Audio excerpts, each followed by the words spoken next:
La société attend beaucoup de la femme, souvent vue comme le pilier de la famille, garante de l'équilibre du foyer. Mais lorsque le mariage, ce contrat sacré, se brise, la femme divorcée doit non seulement affronter les défis personnels de la séparation, mais aussi le regard sévère et inquisiteur de la société.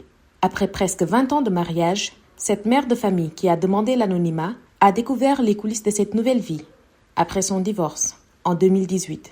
Du côté familial, les hommes en tout cas, ils ont vite hâte de te voir te remarier. Ils te disent déjà que le divorce ce n'est pas bon, il faudra vite te remarier, ce n'est pas bon pour la femme. Toujours dans sa propre famille. Moi, par exemple, qui suis l'aînée, j'ai même entendu un jour une tante me dire, bon, il y a de ces événements, c'est vrai que tu es l'aînée de la famille et tout, mais bon, normalement, si ce n'était pas le fait que tu sois divorcée, c'est toi qui allais présider certains trucs et tout. Tu deviens une personne handicapée par rapport à la société. Malgré son autonomie et sa détermination à subvenir aux besoins de ses enfants, elle ne peut échapper à l'étiquette qui lui colle à la peau, celle d'une femme seule et divorcée.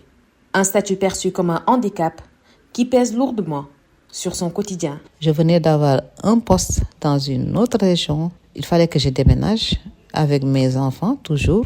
Mais pour avoir un logement, c'était tout un problème. Simplement, pour la plupart du temps, le logement était disponible. J'avais la somme qu'il fallait, notamment les 2 mois qui sont demandés et la caution. Mais souvent, avec le bailleur, il me demandait si j'étais mariée ou pas. Quand je disais que j'étais divorcée, il arrivait que le logement me soit refusé par le bailleur. Parce que simplement, ils disent que le propriétaire de la maison ne veut pas de femmes divorcées. Donc ça, c'est une grande discrimination que l'on ressent. Affirmer sa propre valeur et progresser devient un véritable défi lorsque la société refuse de reconnaître les capacités et les contributions d'une femme.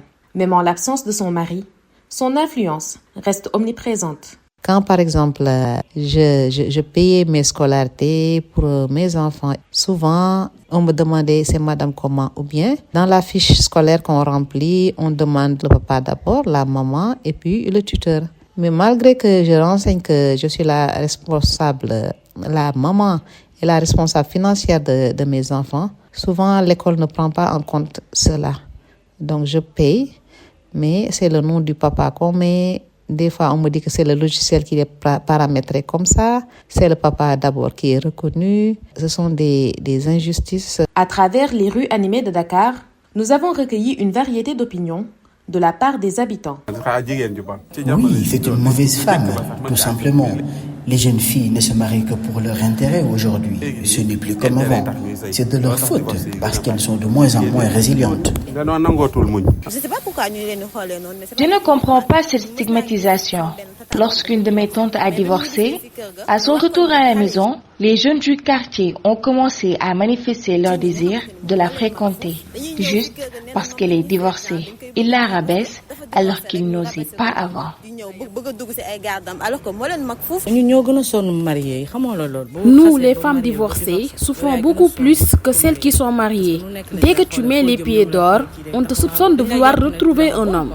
Ils te traitent de tous les noms. C'est à nous de nous faire respecter. Selon Bassène, doctorant en sociologie et expert en dynamique familiale, la stigmatisation des femmes divorcées peut avoir des répercussions désastreuses sur leur santé mentale et leur intégration. Il met en lumière les effets profonds et souvent négligés de cette marginalisation sur leur bien-être et leur place dans la société. À ce stade, la femme peut penser qu'elle n'a plus de place dans la société ou que c'est fini. Elle ne pourra plus reconstruire sa vie avec un autre. De façon générale, personne ne supporte l'exclusion. L'homme a toujours besoin de se sentir valorisé, d'être considéré. Et ce manque de considération peut fortement impacter sa vie professionnelle, personnelle et donc le cours de son avenir. Parce qu'une femme divorcée, c'est une femme qui sort d'une blessure et c'est une femme qui en général a beaucoup tramé et qui a beaucoup enduré. En général, le divorce c'est un aboutissement, c'est une renaissance, c'est une page qu'on tourne. Donc en général, une femme divorcée, elle est forte parce qu'elle a dépassé les épreuves. Elle a décidé qu'elle oublie les épreuves, elle a décidé qu'elle passe à une autre page. Mais le regard de la société globalement reste inchangé à l'égard de cette femme-là.